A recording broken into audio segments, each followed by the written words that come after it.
Thanks very much, everyone, for coming out. And a big thank you to PALS for hosting this and being so supportive of my book. It's really an honor for me to be here. I never lived in Portland or spent a lot of time here, but I have been through here in the past and wandered the labyrinth of PALS. So it's really means a lot to me to get to be up here tonight. I'm going to talk a little bit about why I went to Iraq, which is how this book was born. And I'll have a question and answer session and read some from the book along the way as well. I want to start in more present tense, though, and begin by talking about one of the recent generals in what's now become a long string of generals who have retired, and then incredibly, after they retire from serving in whatever positions of supporting and running this illegal, immoral war and occupation, once they retire, this interesting phenomena happens. It seems as though their testicles drop.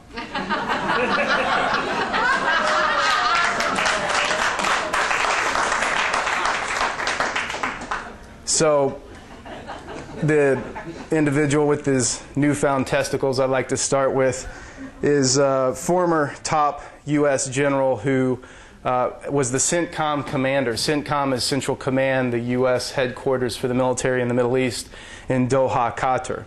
And former CENTCOM Commander General John Abizaid, speaking at Stanford University, where he's now a member of the Hoover Institute there, which many people probably are familiar with that. Big shocker. He was speaking there the middle of last month about the Iraq War, and he said, quote, "Of course it's about oil. We can't really deny that." He went on to say, "We've treated the Arab world as a collection of big gas stations. Our message to them is, guys, keep your pumps open, price is low, be nice to the Israelis, and you can do whatever you want out back." He said on October the 31st, more recently, speaking at Carnegie Mellon University, that it may well be 50 years before the U.S. leaves the Middle East.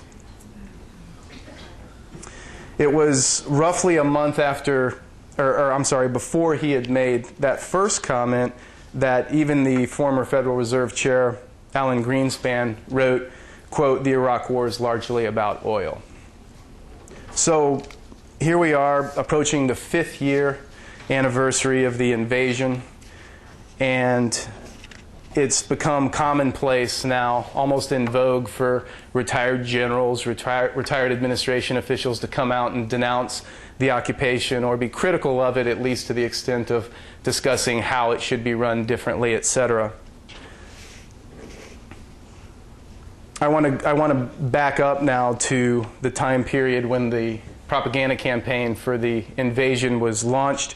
I want to take us back to September 6, 2002. Then the White House Chief of Staff, Andrew Card, when speaking about the PR campaign for the Iraq War, told reporters, quote, "From a marketing point of view, you don't introduce new products in August." And with few exceptions, I really didn't hear any mainstream media critique, dissent, asking questions like, is it really appropriate for a White House Chief of Staff to be discussing PR campaigns and war in the same sentence? I was outraged. I think probably most people in this room tonight were outraged.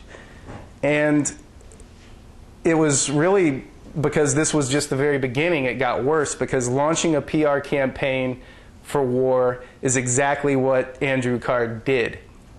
And as I move through this, think about present tense. This September, a different PR campaign for a new war was also launched with staunch backing from the American Heritage Foundation, a neoconservative think tank.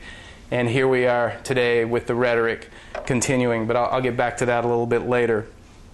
So that was on September 6th when Andrew Card said that. The very next day, on September 7th, George Bush and Tony Blair stood together at Camp David and declared that they had evidence from a report published by the UN International Atomic Energy Agency, the IAEA, that showed that Iraq was 6 months away from building nuclear weapons. What made it particularly outrageous was the fact that no such IAEA report existed. And again, where was the corporate media? Where were the journalists that were asking Mr. Bush or Mr. Blair or some of their underlings to provide that IAEA report or any other evidence that would support their claims of Iraq about to get nuclear weapons or already having WMDs, links to 9/11, etc.? Where were the journalists? Where were the hard questions? And again, with very, very few exceptions in the mainstream, they weren't there. Instead, they were just announcing these claims without questioning, which is not journalism, that's propaganda. The very next day, instead of, if journalists were really doing their job, the next day on the leading newspapers, the cover story should have been Bush and Blair make preposterous, baseless claim with no evidence of an IAEA report that does not exist. If journalists were really doing their job, that should have been the lead story.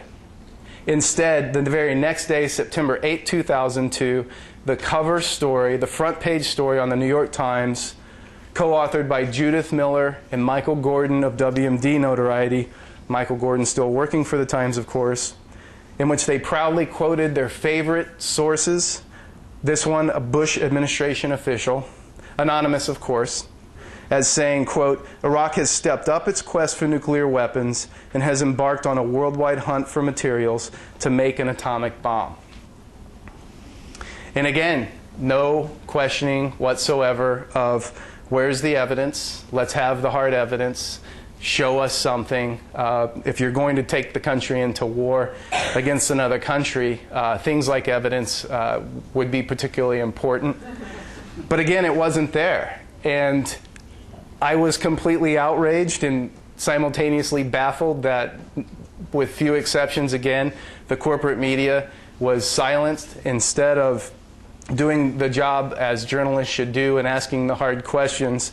Instead, it was, as journalist John Pilger has described that situation, along with others, instead of being real journalism, what the mainstream media was doing was propaganda disguised as journalism. So for me, that was my red line. I was living in Anchorage, Alaska. I was working summers up on Denali, guiding and then volunteering doing rescues for the National Park Service up there. And I've always loved to write. I had done some freelance journalism, but for me, I figured, you know, that's if we're going to be taken into a war, and if this is the state of our media today, then something has to be done. And I didn't know what else to do. I was frustrated. I was completely outraged. I wasn't sleeping well once the war launched. I was glued to foreign media to find out what was happening, what was being done. And I decided one thing I could do was I could go over and see for myself what was happening, and I could write about that. So I went over to Iraq. I saved a couple of $1,000s.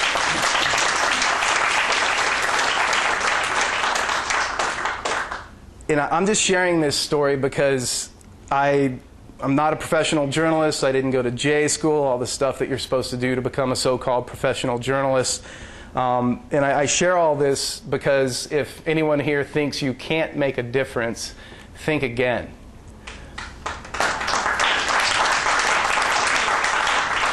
So I went into Iraq my first trip on, I got there November 24th, 2003, so about 7 months after the fall of Baghdad.